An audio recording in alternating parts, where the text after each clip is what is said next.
কুরাইশ প্রতিনিধি আমর ইবনুল আস ও আব্দুল্লাহ ইবনে রুবিয়া যখন আবিসিনিয়া থেকে ফিরে এল এবং সেখানে হিজরত করে যাওয়া মুসলমানদেরকে ফিরিয়ে আনতে সক্ষম হল না, তার অল্প কয়েকদিন পরই ওমর বিন খাত্তাবের ন্যায় দুর্দান্ত সাহসী ও প্রতাপশালী ব্যক্তি ইসলাম গ্রহণ করেন। তাঁর ও হযরত হামজার ইসলাম গ্রহণে রাসূল সাল্লাল্লাহু আলাইহি ওয়াসাল্লামের সাহাবীগণের মনোবল যথেষ্ট বেড়ে যায় এবং তারা অপেক্ষাকৃত নিরাপদ অনুভব করেন। এর আগে তাঁরা কাবার চত্বরে নামাজ পড়ারও সাহস পেতেন না। ইসলাম গ্রহণের পর ওমর ঝুঁকি নিয়ে কাবার চত্বরে নামাজ পড়েন এবং তাঁর সাথে অন্যান্য সাহাবীগণও নামাজ পড়েন। উম্মে আব্দুল্লাহ বিনতে আবি খাসজামা রাদিয়াল্লাহু বলেন যে, আমরা একে একে সবাই আবিসিনিয়ায় চলে যাওয়ার প্রস্তুতি নিচ্ছিলাম। আমার স্বামী আমের তখন একটা পারিবারিক কাজে বাইরে গিয়েছিলেন। সহসা ওমর ইবনুল খাত্তাব এসে আমার কাছে দাঁড়ালেন। তখনও তিনি মোশরেক। তার জুলুম অত্যাচারে আমরা অতিষ্ঠ ছিলাম। ওমর বললেন, হে উম্মে আব্দুল্লাহ, আপনারা বুঝি বিদায় হচ্ছেন? আমি বললাম, হাঁ, আল্লাহর কসম, আল্লাহর পৃথিবীতে বেরিয়ে পড়ব। তোমরা আমাদেরকে অনেক কষ্ট দিয়েছ, অনেক নির্যাতন চালিয়েছ। আল্লাহ এ অবস্থা থেকে আমাদেরকে উদ্ধার করবেন। ওমর বললেন, আল্লাহ আপনাদের সাথী হন। তার কথায় এমন একটা সহানুভূতির ভাব পরিলক্ষিত হচ্ছিল যা আর কখনো দেখিনি। এরপর ওমর ইবনুল খাত্তাব চলে গেলেন। তবে আমার মনে হচ্ছিল আমাদের দেশ ত্যাগের খবরে তিনি মর্মাহত। কিছুক্ষণ পর আমের ঘরে ফিরে এল। আমি তাকে বললাম, ওহে আব্দুল্লাহর বাবা, এইমাত্র ওমর এসেছিল।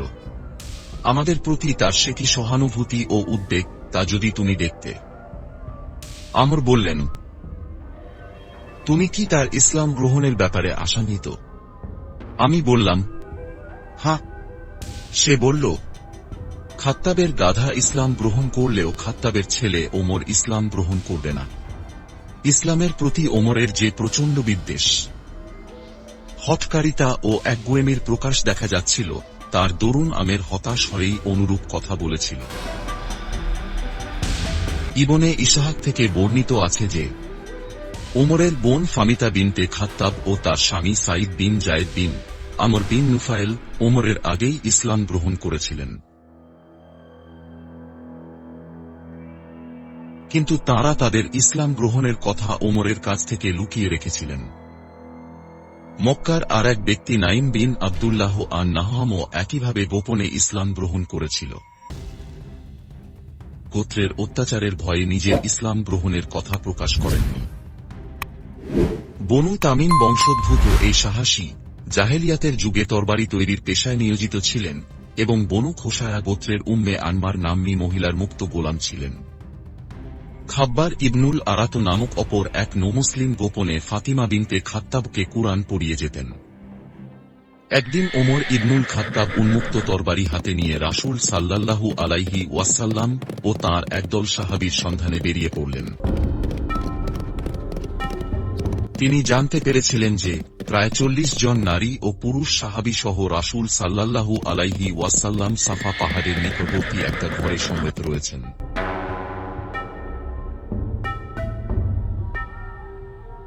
রাসূল সাল্লাল্লাহু আলাইহি ওয়াসাল্লামের সাথে তাঁর চাচা হামা ইবনে আব্দুল মুতালিব, আবু বকর সিদ্দিক বিন আবু কুহাফা ও আলী বিন আবু তালেব সহ এমন কিছু সংখ্যক মুসলমান ছিলেন যারা রাসূল সাল্লাল্লাহু আলাইহি ওয়াসাল্লামের সাথে মক্কায় অবস্থান করছিলেন এবং আবিসিনিয়ায় হিজরতকারীদের সাথে হিজরত করেননি। পথে নাইম বিন আব্দুল্লাহর সাথে ওমরের দেখা হল। তিনি বললেন, কোথায় চলেছ ওমর? ওমর বললেন, ধর্মচ্যুত মুহাম্মাদের সন্ধানে চলেছি, যে কুরাইশ বংশে বিভেদ সৃষ্টি করেছে, তাদের বুদ্ধিমানদেরকে বোকা সাব্যস্ত করেছে, তাদের অনুসৃত ধর্মের নিন্দা করেছে এবং তাদের দেবদেবীকে গালাগাল করেছে। আমি ওকে হত্যা করব। নাইম বললেন, ওহে ওমর, আল্লাহর কসম, তুমি আত্মপ্রবঞ্চনার শিকার হয়েছ। তুমি কি মনে করো মুহাম্মদকে হত্যা করার পর বনু আবদ মানাফ তোমাকে ছেড়ে দেবে, আর তুমি পৃথিবীর ওপর অবাধে বিচরণ করে বেড়াতে পারবে? তোমার কি উচিত নয় আগে নিজের পরিবার পরিজনের দিকে মনোনিবেশ করা এবং তাদেরকে শোধরানো? ওমর বললেন, আমার পরিবার পরিজনের কি হল? নাইম বললেন, তোমার ভগ্নিপতি ও চাচাতো ভাই সাইদ বিন জায়েদ বিন আমর এবং তোমার বোন ফাতিমা বিনতে খাত্তাব। আল্লাহর কসম, তারা উভয়ে ইসলাম গ্রহণ করেছে এবং মুহাম্মদের ধর্ম অনুসরণ করছে। পারলে তাদেরকে সামলাও। ওমর তৎক্ষণাৎ ফিরে গেলেন তার বোন ও ভগ্নিপতির বাড়ির দিকে।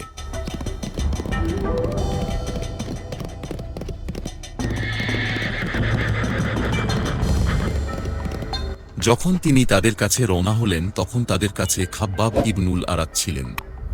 তিনি তাদেরকে পবিত্র কুরআনের একটি অংশ হাতে নিয়ে পড়াচ্ছিলেন। এই অংশটিতে ছিল সূরা তাহা। ওমরের আওয়াজ শুনে খাব্বাব গা ঢাকা দিলেন। তিনি ঘরের কোনো এক অংশে লুকিয়ে রইলেন, আর ফাতেমা কুরআনের অংশটি নিজের উরুর নিচে চাপা দিয়ে রাখলেন। ঘরের কাছাকাছি পৌঁছার পর ওমর খাব্বাবের পড়ার আওয়াজ শুনেছিলেন। ঘরে ঢুকে তিনি বললেন, একটা দুর্বোধ্য বাণী আবৃত্তি করার আওয়াজ শুনছিলাম, ওটা কি?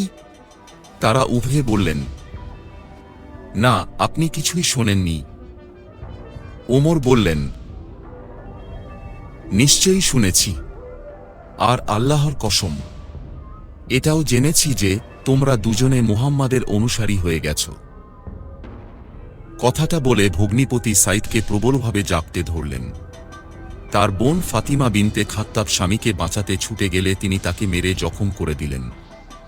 এই কাণ্ড ঘটানোর পর তার বোন ও ভগ্নিপতি একযোগে তাকে বললেন, হ্যাঁ, আমরা ইসলাম গ্রহণ করেছি, আল্লাহ ও তাঁর রাসূলের প্রতি ঈমান এনেছি। এখন যা করতে চান করুন। ওমর যখন দেখলেন তার বোনের শরীর রক্তাক্ত, তখন অনুতপ্ত হলেন। তিনি স্বীয় বোনকে বললেন, আমাকে এই পুস্তিকাটি দাও, যা এইমাত্র তোমাদেরকে পড়তে শুনলাম। আমি একটু দেখব মুহাম্মদ কি জিনিস নিয়ে এসেছে। ওমর লেখাপড়া জানতেন। তিনি এ কথা বললে তাঁর বোন তাঁকে বলল, আমার ভয় হয় আপনি নষ্ট করে ফেলেন কিনা। ওমর বললেন, ভয় পেজো না। অতঃপর তিনি নিজের দেবদেবীর শপথ করে বললেন, ওটি আমি পরেই তোমার কাছে ফিরিয়ে দেব। ওমরের এ কথাটা শুনে ফাতিমার মনে আশার সঞ্চার হল যে ওমর ইসলাম গ্রহণ করতে পারে। তিনি বললেন, ভাইজান, আপনি যে অপবিত্র, কেননা আপনি এখনো মুশরিক, অথচ এই পবিত্র গ্রন্থকে পবিত্র ব্যক্তি ছাড়া স্পর্শ করতে পারে না। ওমর তৎক্ষণাৎ উঠে চলে গেলেন এবং গোসল করে এলেন। এবার ফাতিমা তাকে পুস্তিকাখানি দিলেন। তাতে সূরা তাহা লিখিত ছিল। তিনি তা পড়লেন। প্রথম অংশটি পড়েই বললেন,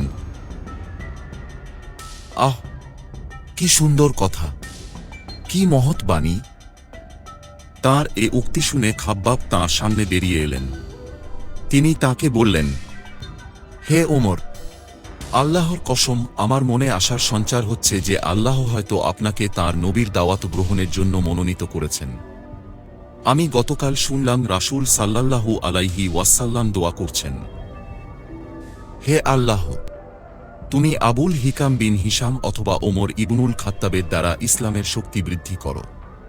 অতএব আল্লাহর দিকে অগ্রসর হন, আল্লাহর দিকে অগ্রসর হন হে ওমর। ওমর বললেন, হে খাব্বাব, আমাকে মুহাম্মাদের সন্ধান দাও, আমি তার কাছে যে ইসলাম গ্রহণ করব। খাব্বাব বললেন, তিনি সাফা পাহাড়ের নিকট একটি বাড়িতে আছেন, সেখানে তার সাথে তার একদল সাহাবী রয়েছেন।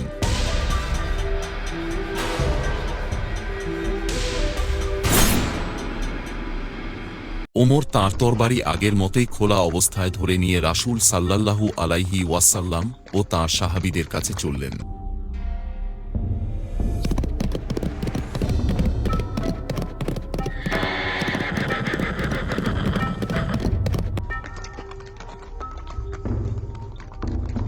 সেখানে গিয়ে দরজায় কড়া নাড়লেন। ভেতর থেকে তাঁর আওয়াজ শুনে রাসূল সাল্লাল্লাহু আলাইহি ওয়াসাল্লামের জনৈক সাহাবী দরজার কাছে এগিয়ে গিয়ে ভেতর থেকে তাকালেন। দেখলেন ওমর মুক্ত তরবারি হাতে দাঁড়িয়ে। তিনি শঙ্কিত চিত্তে রাসূল সাল্লাল্লাহু আলাইহি ওয়াসাল্লামের কাছে ফিরে গিয়ে বললেন, হে রাসূলুল্লাহ, এ যে ওমর ইবনুল খাত্তাব একেবারে উন্মুক্ত তরবারি হাতে। হামজা ইবনে আব্দুল মুত্তালিব বললেন, ওকে ভেতরে আসার অনুমতি দিন। সে যদি কোন শুভ কামনা নিয়ে এসে থাকে, আমরা তার প্রতি বদান্যতা দেখাব, আর যদি কোনো কুবাসনা নিয়ে এসে থাকে তাহলে ওর তরবারি দিয়েই ওকে হত্যা করব। রাসূল সাল্লাল্লাহু আলাইহি ওয়াসাল্লাম বললেন, ওকে ভেতরে আসতে দাও। উক্ত সাহাবী তাকে ভেতরে আসতে দিলেন। রাসূল সাল্লাল্লাহু আলাইহি ওয়াসাল্লাম নিজে উঠে তার কাছে এগিয়ে গেলেন এবং নিজের কক্ষে নিয়ে গিয়ে তাঁর সাথে সাক্ষাৎ করলেন। রাসূল সাল্লাল্লাহু আলাইহি ওয়াসাল্লাম তাঁর পাজামা বাঁধার জায়গা অথবা যেখানে চাদরের দুই কোণা মিলিত হয় সেখানটা ধরে তাকে প্রবল জোরে আকর্ষণ করলেন এবং বললেন, কি হে খাত্তাবের পুত্র, তোমার এখানে আগমন ঘটল কিভাবে? আমার তো মনে হয় আল্লাহ তোমার ওপর কোনো বিপর্যয় না নামানো পর্যন্ত তুমি ফিরবে না। ওমর বললেন, হে রাসূলুল্লাহ, আমি আপনার কাছে এসেছি আল্লাহর ওপর, তাঁর রাসূলের ওপর ও আপনার কাছে আল্লাহর পক্ষ থেকে যা কিছু আসে তার ওপর ঈমান আনবার জন্য। এ কথা শোনামাত্র রাসূল সাল্লাল্লাহু আলাইহি ওয়াসাল্লাম এমন জোরে আল্লাহু আকবার বলে উঠলেন যে ওই ঘরের ভেতরে রাসূল সাল্লাল্লাহু আলাইহি ওয়াসাল্লামের যে কয়জন সাহাবী ছিলেন সবাই বুঝলেন যে ওমর ইসলাম গ্রহণ করেছে। এরপর রাসূল সাল্লাল্লাহু আলাইহি ওয়াসাল্লাম এর সাহাবীগণ যার যার জায়গায় চলে গেলেন। হামজার পর ওমর রাদিয়াল্লাহু এর ইসলাম গ্রহণে তাদের মনোবল ও আত্মমর্যাদা বেড়ে গেল। তারা নিশ্চিত হলেন যে ওরা দুজন রাসূল সাল্লাল্লাহু আলাইহি ওয়াসাল্লামের প্রতিরক্ষায় অবদান রাখবেন এবং ইসলামের দুশমনদের মোকাবিলায় মুসলমানদের সহযোগিতা করবেন। এটি তাঁর ইসলাম গ্রহণ সংক্রান্ত সবচেয়ে প্রসিদ্ধ বর্ণনা।